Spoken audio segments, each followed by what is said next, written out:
Coucou les filles, ben, vous savez, j'ai pensé à une chose, que c'était peut-être très important, ben, qu'on partage quelque chose que moi je ressens et bien sûr, bien souvent, on pense, par humilité, une humilité cachée en fait, on se dit, «Bah non, moi je suis qui pour dire, pour, conseiller, pour aider?» Après tout, il y aura quelqu'un qui saura mieux le faire que moi, il y aura quelqu'un qui aura, plus de choses, à dire, parce que, ben, en fait, tout ça, c'est quelque chose, que beaucoup d'entre nous ressentons parce qu'on n'ose pas. On n'ose pas aller de l'avant, on n'ose pas prendre la parole.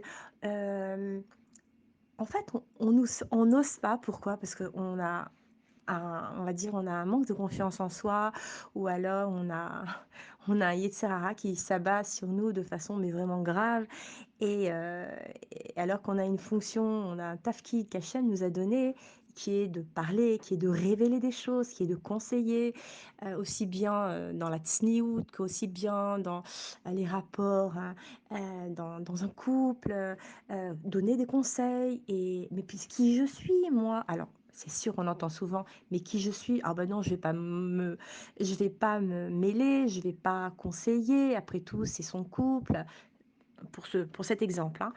Et bien souvent, alors, c'est quand même une erreur étant donné que, si déjà on a cette pensée, si déjà on pense, hem, on s'arrête et on se dit, «Qui je suis et pourquoi je ferais ça?» et ben, c'est déjà un message qu'Hachem nous envoie puisque c'est aussi lui qui nous envoie des messages dans nos pensées. Alors, soit on s'arrête et on réfléchit, soit on passe et on fait autre chose et puis on n'a pas envie de réfléchir et c'est bien dommage parce que bien souvent, ben et ce qui se passe, c'est qu'à 120 ans, on arrive devant Hachem et il va nous reprocher justement de ne pas avoir utilisé les qualités, les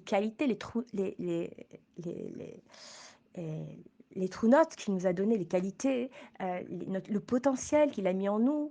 Parce qu'il faut savoir que chacune de nous, nous avons une spécificité à développer à l'intérieur de nous pour aider l'autre. Parce que personne ne prend la place de l'autre, en fait. On est toutes, on se complète. Et c'est pour cette raison que chacune, chacun, chaque personne en tout cas, hem, doit construire cet édifice, voilà. Un édifice, hem, énorme, dans le plan divin et que Hachem, a justement fait et c'est pour cette raison qu'il nous a envoyés dans ce monde. Voilà, ce monde bien sûr, il n'est pas Hefker, il n'est pas abandonné et bien sûr Hachem, il vit également et il regarde. Donc alors voilà, il nous regarde et nous, à un moment donné, on doit s'arrêter et se dire: «Mais bon, qu'est-ce que je suis venue faire?» Et par conséquent, quand on pense qu'à 120 ans, on aura des comptes à rendre et que Hachem nous dira: «Mais attends, heu, comment que ça se fait que tu as pas fait? Tu as pas dit? Tu aurais pu parler aux femmes, tu aurais pu donner ton aide à ta famille, tu aurais pu, aider ce couple, tu aurais pu, tout simplement être, eh bien, un médiateur, être, une personne à qui j'ai donné justement, cette possibilité et pourquoi tu l'as pas utilisée?» Alors, on se trompe parce que nous, pour une chose la plus simple, d'accord, qui nous semble la plus simple en tout cas, eh ben, elle est pour Hachem la plus importante, d'accord? Et ainsi, je vais vous raconter une petite histoire, d'accord? Pour illustrer ce que je viens de vous dire, par rapport à un shamash, d'accord?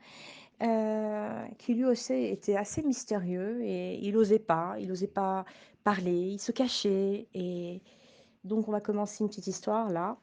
J'espère qu'il nous fera un petit peu mieux comprendre, justement les raisons de notre venue sur terre, notre but et illustrer donc ce que je viens de vous dire, d'accord? Voilà, donc c'est l'histoire de, Rabbi Shalom Charabia qui lui, d'accord, est naquit au Yémen, en 5480 et c'était un jeune homme, qui a décidé de monter en Eretz Israël et voilà qui s'est rendu à Yerushalayim et il a voulu intégrer une yeshiva de Mekoubalim, vous savez, des kabbalistes. Il désirait être compté parmi les élèves et profiter de leur lumière.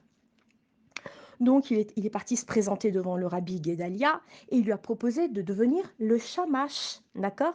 Un shamash, c'est une personne qui s'occupe de la synagogue. Et ici, à proprement dit, ce sera donc un shamash qui s'occupe de la yeshiva. Et bien sûr, il a été accepté à ce poste. Et ainsi, chaque nuit, il réveillait les étudiants et leur éclairait le chemin avec une lampe. Et dans la salle d'études, il leur préparait une boisson chaude.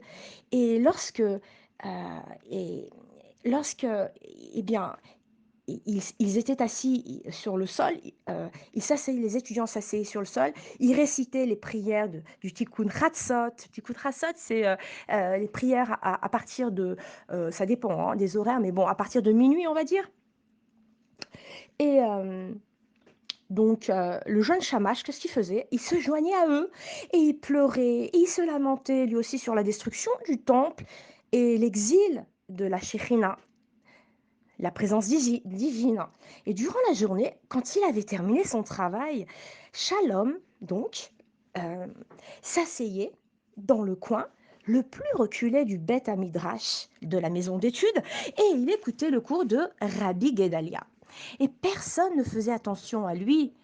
Souvent, il faisait semblant d'être assoupi, ou bien il faisait semblant de lire des Télim, et ainsi les élèves le considéraient comme un juif pieux et craignant Dieu, mais aussi comme un parfait ignorant dans l'étude de la Torah.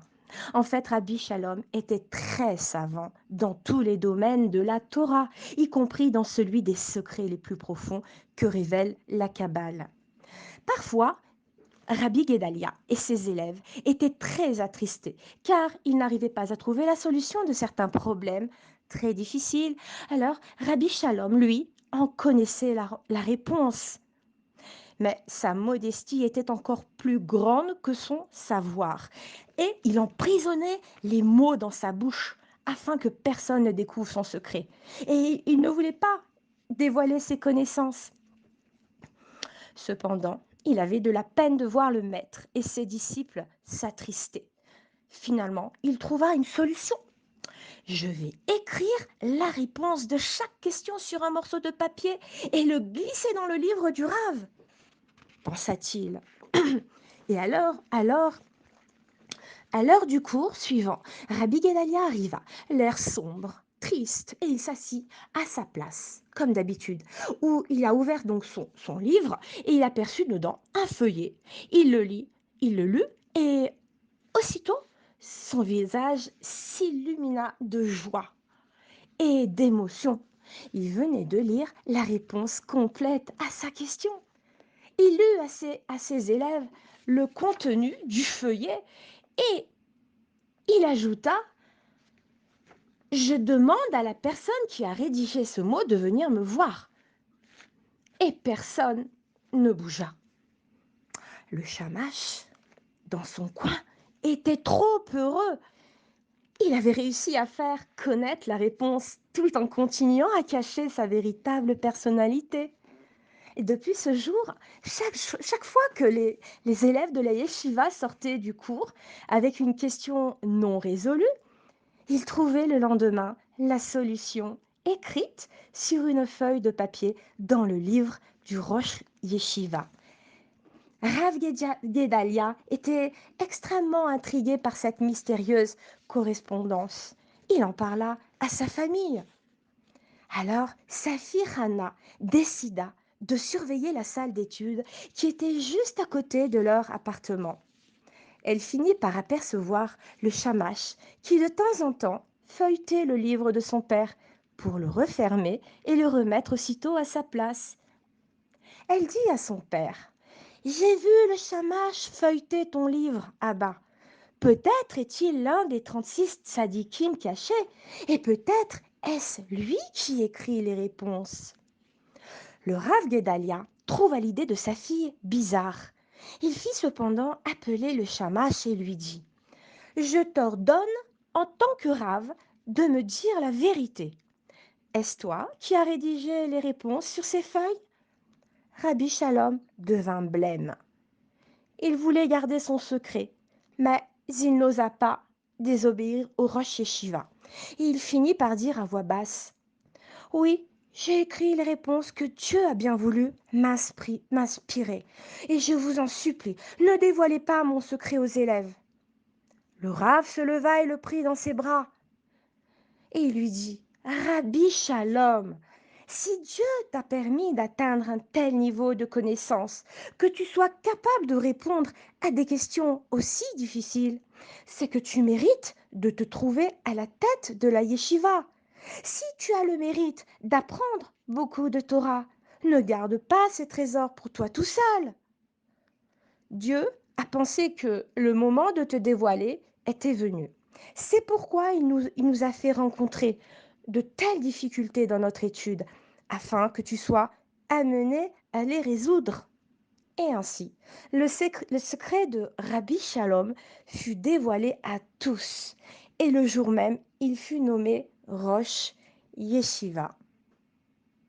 Eh bien oui, c'est la même chose pour nous. Nous avons certainement quelque chose à dévoiler au monde entier. Alors, ne gardons rien pour nous et partageons tout. À bientôt.